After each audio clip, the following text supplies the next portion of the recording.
Hello दोस्तों, आज की वीडियो में हम सीखने वाले हैं ऐसे नाउन्स के बारे में जिनके सिंगुलर का तो एक मीनिंग होता है और उनके प्लूरल के एक से ज़्यादा या दो मीनिंग्स होते हैं। यानी सिंगुलर का तो एक अर्थ होता है और जब उसका प्लूरल बनाया जाता है, प्लूरल के नियमों का पालन करते हुए उसका प्लूरल बनाया जाता है, तो उस प्लूरल के दो मीनिंग होते हैं।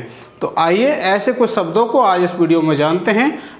दोस्तों, यहाँ पर एक जानकारी देना चाहूँगा कि हमने जो पूरा नाउन टॉपिक है उसको डिटेल्ड में कवर किया है और उसकी एक प्लेलिस्ट बना दी है जिसका लिंक आपको डिस्क्रिप्शन बॉक्स में मिल जाएगा। आइए वीडियो को शुरू करते हैं और देखते हैं ऐसे कुछ नाउन्स जिनका सिंगुलर का तो मीनिंग एक होता है और जो प्लूरल हैं उनके मीनिंग एक से ज़्यादा या दो होते हैं। तो आइए देखिए, पहला शब्द कौन सा है आपका? कलर। कलर जनरली आप जानते हैं रंग। जब हम इसको सिंगुलर में उपयोग में लेते हैं तो इसका सामान्य अर्थ क्या होता है? वही रंग, जिसको इंग्लिश में आप ह्यू भी कह सकते हैं। तो ये कलर का सिंगुलर में अर्थ होता है। जब इसका प्लूरल बनाया जाता है कलर्स, तो इसके जो मीनिंग है वो दो हो जाते हैं।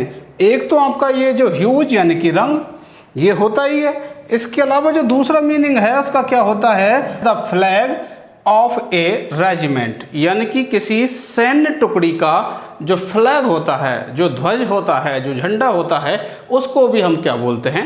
कलर्स बोलते हैं। यानी कलर सिंगुलर में था तो एक ही इसका मीनिंग था, ह्यू यानी कि रंग, और जब हमने प्लूरल में देखा तो रंग तो था ही, इसके अलावा एक और मीनिंग इसका बनता है, वो क्या होता है? किसी सैन्य टुकड़ी का ध्वज या झंडा। अगला शब्द है आपका कस्टम। कस्टम मतलब परंपराएं, हैबिट जिसको बोल सकते हैं आप। ये तो सिंगुलर में मीनिंग हुआ इसका। जब हम इसका प्लूरल बनाते हैं और क्या बनता है? कस्टम्स, तो इसके मीनिंग में एक शब्द और क्या बढ़ जाता है? ड्यूटीज लेवाइड ऑन इम्पोर्ट्स, यानी जो आयातों पर जो कर लगाए जाते हैं वो आपका क्या कहलाता है? कस्टम्स कहलाता है। यानी कि किसी दूसरे देश से हम जब कोई वस्तु आयात करते हैं, यानी वहाँ से लेकर के अपने देश में आते हैं, तो उस पर जो टैक्स लगता है उसको भी हम क्या बोलते हैं? कस्टम्स बोलते हैं। और दूसरा मीनिंग इसका है ये वो हैबिट्स यानी कि परंपराएं। अगला जो शब्द है आपका इफेक्ट। इफेक्ट का मतलब रिजल्ट या प्रभाव आप कह सकते हैं। जब हम इसका प्लूरल बनाते हैं इफेक्ट्स, और तो इसका प्रभाव तो अर्थ होता ही है रिजल्ट्स। तो इसके अलावा और क्या इसका मीनिंग बनता है जब प्लूरल में होता है ये? तो प्रॉपर्टी। प्रॉपर्टी मतलब संपत्ति, यानी इफेक्ट्स जो शब्द है इसका मीनिंग प्रॉपर्टी भी होता है, जो कि इफेक्ट का क्या है? प्लूरल है।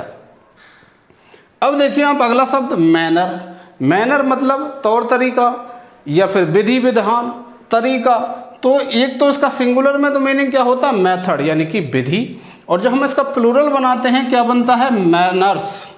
अब इसका मीनिंग एक तो ये है ही मेथड्स यानी कि विधियाँ, और इसका जो दूसरा मीनिंग है वो क्या बनता है?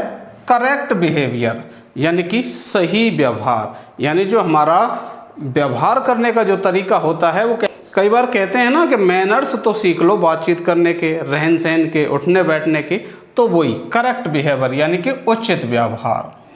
अगला जो शब्द है आपका मॉरल। मॉरल का मतलब होता है नैतिक शिक्षा, जब सिंगुलर में बात करें। ऐसे जब प्लूरल इसका बना मॉरल्स, तो इसमें नैतिक शिक्षाएं, एक मीनिंग तो इसका ये हो गया। अगला जो इसका मीनिंग है वो है कंडक्ट। कंडक्ट का मतलब होता है व्यवहार या आचार विचार। तो दूसरा मीनिंग इसका क्या हुआ? कंडक्ट। अगला शब्द आप देखेंगे पेन। पेन का मतलब आपको पता है ये पीड़ा। जब सिंगुलर में हम इसको देखते हैं तो क्या अर्थ निकलता है? सफरिंग यानी पीड़ा। और जब प्लूरल इसका बनाते हैं क्या बनता है? पेन्स। अब सफरिंग्स तो इसका एक मीनिंग है ही, जो दूसरा मीनिंग है और वो क्या बनता है इसका? केयर यानी कि परवाह, किसी के लिए किसी के द्वारा किए गए प्रयास। ये इसका जो प्लूरल बनता है पेन्स, इसका दूसरा मीनिंग है। अगला शब्द आप देखेंगे क्वार्टर। क्वार्टर का मतलब जब हम सिंगुलर में बात कर रहे हैं तो फोर्थ पार्ट यानी चौथाई भाग, या 1/4 आप जिसे कहें, यानी कोई चीज़ है उसका चौथाई भाग, उसको हम क्या बोलते हैं? क्वार्टर। लेकिन जब हम बात करते हैं प्लूरल में तो क्या बनता है? क्वार्टर्स। और ये क्वार्टर्स का मतलब फोर्थ पार्ट्स तो है ही, एक मीनिंग तो ये हो गया। इसके अलावा दूसरा जो इसका मीनिंग है वो क्या बनता है? लॉजिंग्स। लॉजिंग्स का मतलब होता है निवास या रहने का स्थान। यानी आपने सुना होगा उस अधिकारियों के मामले में अक्सर आपने सुना होगा कि उसको वहाँ पर क्वार्टर मिला हुआ है, वह तो क्वार्टर्स में ही रहता है, तो वहाँ क्वार्टर नहीं क्वार्टर्स होते हैं वो। आगे बढ़ते हैं, अगला शब्द है आपका स्पेक्टिकल। स्पेक्टिकल जब हम इसकी सिंगुलर में बात करते हैं तो इसका मीनिंग क्या निकलता है, साइट। साइट का मतलब दृश्य, सीन भी आप कह सकते हैं। और जब हम इसकी बात करते हैं प्लूरल में तो क्या बनता है, स्पेक्टिकल्स। तो अब स्पेक्टिकल से जब ये प्लूरल में है तो इसके जो मीनिंग है वो क्या निकलते हैं, साइट्स तो निकलता ही है, मतलब एक से ज़्यादा दृश्य। और दूसरा जो मीनिंग है वो क्या निकलता है, आई ग्लासेज, मतलब आँखों के चश्मे। यानी जो चश्मों की हम बातें करते हैं, मैंने पिछली एक वीडियो में यह भी देखा था, कुछ ऐसे शब्द देखे थे जो हमेशा ही प्लूरल फॉर्म में रहते हैं। तो वो कौन सा शब्द था, ये आई ग्लासेज वाला ये स्पेक्टिकल था। इसके साथ साथ हमने गॉगल्स को भी कवर किया था उसी वीडियो में। अगला जो शब्द है आपका लेटर। अब लेटर का मतलब आप देखेंगे लेटर ऑफ अल्फ़ाबेट, यानी कि वर्णमाला के अक्षर। यानी एक ये लेटर लिखा हुआ है सिंगुलर में तो इसका मतलब है वर्णमाला का अक्षर। इसके अलावा इसका दूसरा मीनिंग, ये जो शब्द है आपका लेटर, इसके सिंगुलर के भी दो मीनिंग होते हैं, एक तो वर्णमाला का अक्षर और दूसरा जो इसका मीनिंग होता है वो क्या होता है, एपिस्टल। एपिस्टल का मतलब भी क्या होता है, लेटर यानी पत्र होता है। और जब हम इसकी बात करते हैं प्लूरल में तो क्या बना, लेटर्स। तो क्या बन जाएगा, एक मीनिंग तो इसका बन जाएगा लेटर्स ऑफ अल्फ़ाबेट, यानी कि वर्णमाला के अक्षर। और दूसरा जो मीनिंग है वो क्या बनेगा, एपिस्टल्स, यानी कि एक से ज़्यादा पत्र। अगला जो शब्द है आपका प्रीमाइस। प्रीमाइस का जो मतलब होता है प्रपोजिशन, और इस प्रपोजिशन का मतलब क्या होता है, प्रतिज्ञा या कथन होता है।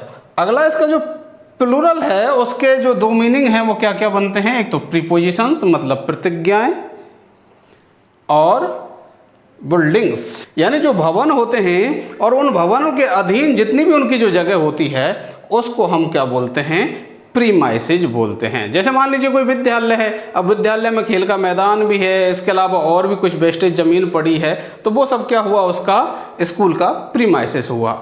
तो इस तरीके से कुछ शब्द हैं जिनके सिंगुलर में तो एक मीनिंग होता है, लेकिन जब हम इनका प्लूरल बनाते हैं तो इनके जो मीनिंग हैं वह एक से ज़्यादा होते हैं। आशा करता हूं दोस्तों आपके लिए ये जो टॉपिक है, ये जो शब्द हैं वो समझ में आए होंगे और ये जो कॉन्सेप्ट है वह आपको पसंद आया होगा। और यदि ऐसा है तो आप इस वीडियो को लाइक करके अपने अन्य साथियों तक शेयर कीजिए। यदि आप चैनल पर नए हैं तो चैनल को सब्सक्राइब करके बेल आइकन प्रेस कर लीजिए ताकि हमारी वीडियोज़ के नोटिफिकेशन आपको समय पर मिल सकें। मिलते हैं अगली वीडियो में, तब तक के लिए धन्यवाद।